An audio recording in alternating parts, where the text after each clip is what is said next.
News18 के social media platform पर आपका स्वागत है। मैं आपके साथ साइमा पद्म। प्रधानमंत्री नरेंद्र मोदी के नेतृत्व वाली केंद्र सरकार ने आज अपने तीसरे कार्यकाल का एक और साल और पीएम मोदी ने प्रधानमंत्री के तौर पर 11 साल पूरे कर लिए हैं। बीजेपी इस ऐतिहासिक मौके को जश्न की तरह मना रही है। पार्टी का दावा है कि बीते 11 साल सिर्फ सत्ता के नहीं बल्कि सेवा, सुशासन और संकल्प के हैं। ये रिपोर्ट देखिए। मोदी की गारंटी मतलब गारंटी पूरा होने की भी गारंटी। 11 साल पहले जब नरेंद्र मोदी ने प्रधानमंत्री पद की शपथ ली थी, तब देश उम्मीदों से भरा था। मैं नरेंद्र दामोदर दास मोदी ईश्वर की शपथ लेता हूं कि ये गरीब इंसान की जो पूंजी है ईमान, उस पूंजी के साथ मुद्रा अपनी पूंजी जोड़ना चाहता है ताकि वो सफलता की कुंजी बन जाए और उस दिशा में हम काम करना चाहते हैं। गरीबी क्या होती है वो मैं जी करके आया हूं। ये आपका बेटा समझता है कि गरीबी जात पात पंथ कुछ नहीं देखती।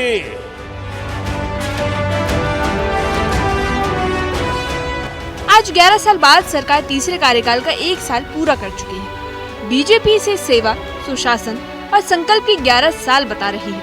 इस अवसर पर प्रधानमंत्री नरेंद्र मोदी ने सोशल मीडिया पर अपने विचार व्यक्त किए हैं। पीएम मोदी ने एक्स पर लिखा कि उनके अब तक के कार्यकाल में देशवासियों के जीवन में सकारात्मक बदलाव आए हैं, लोगों की जिंदगी आसान हो गई है। 11 साल का कार्यकाल पूरा होने पर रक्षा मंत्री राजनाथ सिंह ने सोशल मीडिया प्लेटफॉर्म एक्स पर लिखा कि प्रधानमंत्री नरेंद्र मोदी के आत्मनिर्भर भारत के विजन से प्रेरित होकर भारत का रक्षा क्षेत्र आज आत्मनिर्भरता की ओर मजबूती से कदम बढ़ा रहा है।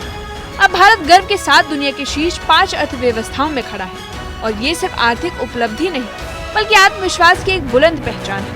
साथ ही ये 11 साल को सिर्फ समय का आंकड़ा नहीं बल्कि स्वतंत्रता सेनानियों और संविधान निर्माताओं के सपने को साकार करने की यात्रा है। मोदी सरकार 3.0 के बाद पुरी से लोकसभा सांसद संबित पात्रा ने भी प्रधानमंत्री नरेंद्र मोदी के 11 साल पूरे होने पर सोशल मीडिया प्लेटफॉर्म एक्स पर 1 मिनट 3 सेकंड का वीडियो साझा किया है। इस वीडियो में प्रधानमंत्री के कार्यकाल के सबसे अहम बिंदुओं को दिखाया गया है।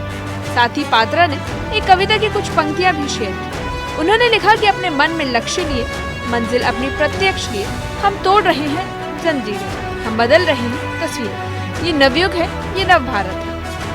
भारत माता की, भारत माता की।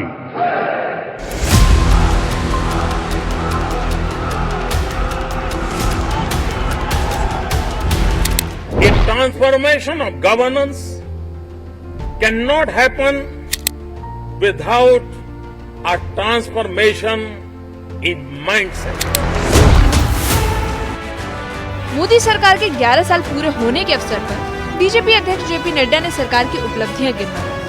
बीजेपी अध्यक्ष जेपी नड्डा ने 11 साल के कार्यकाल में महिला सशक्तिकरण के क्षेत्र में विकास, जम्मू कश्मीर में अनुच्छेद 370 हटने जैसे राजनीतिक फैसला, विकास, आविष्कार और नवाचार के बारे में जानकारी दी। बीजेपी अध्यक्ष जेपी नड्डा ने महिला सशक्तिकरण के क्षेत्र में 3 तलाक की समाप्ति को ऐतिहासिक बताया। उन्होंने कहा कि ये सिर्फ कानून नहीं बल्कि करोड़ों मुस्लिम महिलाओं को समानता और न्याय दिलाने की दिशा में क्रांतिकारी कदम था। इस फैसले ने देश को दिखाया कि राजनीतिक इच्छा शक्ति हो तो सामाजिक बदलाव मुमकिन है। सब लोग जानते हैं कि ट्रिपल तलाक मानवता के लिए और ह्यूमैनिटी के लिए और महिलाओं के लिए एक बहुत बड़ी ट्रेजेडी थी। लेकिन चुप बैठे हुए थे, सुप्रीम कोर्ट भी बोल रहा था। लेकिन ये बोल्ड डिसीजन लेना और ट्रिपल तलाक को समाप्त करना, जबकि इस्लामिक कंट्रीज में और हमारे नेबरिंग कंट्रीज में कहीं भी ट्रिपल तलाक नहीं है। Bangladesh, Pakistan, Afghanistan, Syria, Iran, Iraq, Malaysia सब डोमिनेटेड मुस्लिम देश रहे हैं और इस्लामिक देश रहे हैं। लेकिन यहां भी ट्रिपल तलाक नहीं था और हमारे यहां ट्रिपल तलाक चल रहा था। एक बोल्ड डिसीजन लिया। इसी के साथ बीजेपी अध्यक्ष जेपी नड्डा ने जम्मू कश्मीर में अनुच्छेद 370 हटाने को सबसे बड़ा राजनीतिक फैसला बताया। उन्होंने कहा कि आज कश्मीर में विकास की रफ्तार तेज है, लोकतंत्र की जड़ें गहरी हुई हैं और हाल ही में हुए पंचायत और विधानसभा चुनावों ने इसकी पुष्टि भी की। बीजेपी इसे एक भारत श्रेष्ठ भारत की दिशा में बड़ा कदम मानती है। साथ ही उन्होंने वक्फ एक्ट में संशोधन को 11 साल की अवधि में विकास, आविष्कार और नवाचार बताया। आर्टिकल 370 को एब्रोगेट करना पॉलिटिकल नैरेटिव बन चुका था कि दिस इज नॉट पॉसिबल। देश मान चुका था कि दिस इज नॉट पॉसिबल, और वो आर्टिकल 370 धाराशाही हुआ और एब्रोगेट हुआ, वो हम सबको पता है। और आप ही सोचिए, जम्मू कश्मीर के इलेक्शंस को आप कहते थे महज फॉर्मेलिटी है, आप ही लोग कहते थे, सब लोग। लोकसभा में टर्नआउट 58.46% रहा और विधानसभा J&K के इलेक्शन में turnout was 63%। This is the change and this is the result of the bold decision taken. Enactment of the new Waqf act हम लोग डिस्कशन कर रहे हैं। वी नो किस तरीके से एक नैरेटिव बनाने का प्रयास हुआ, लेकिन in the interest of the nation, देश के इंटरेस्ट में और उस कम्युनिटी के इंटरेस्ट में वक्फ बोर्ड बनाने की न्यू एनैक्टमेंट की आवश्यकता थी। वो बोल्ड डिसीजन लिया गया।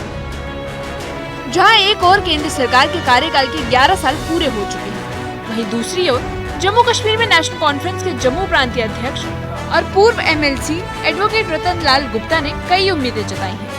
उन्होंने बताया कि उन्होंने राज्य का दर्जा बहाल करने की मांग की थी।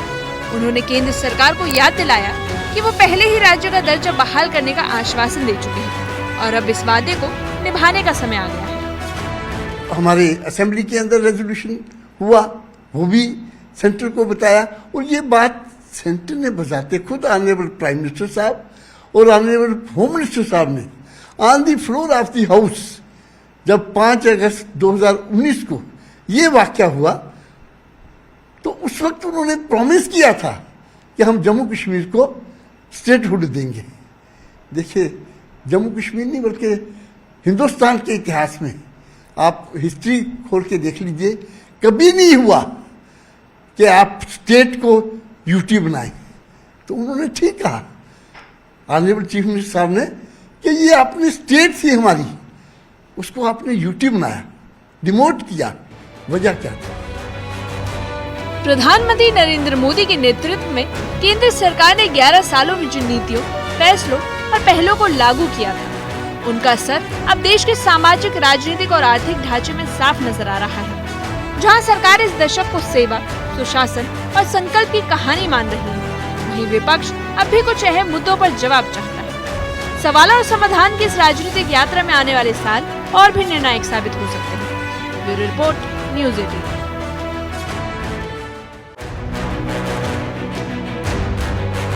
मैं नरेंद्र दामोदर दास मोदी ईश्वर की शपथ लेता हूं कि ये गरीब इंसान की जो पूंजी है ईमान, उस पूंजी के साथ मुद्रा अपनी पूंजी जोड़ना चाहता है ताकि वो सफलता की कुंजी बन जाए, और उस दिशा में हम काम करना चाहते हैं। गरीबी क्या होती है वो मैं जी करके आया हूं। ये आपका बेटा समझता है कि गरीबी जात पात पंथ कुछ नहीं देखती।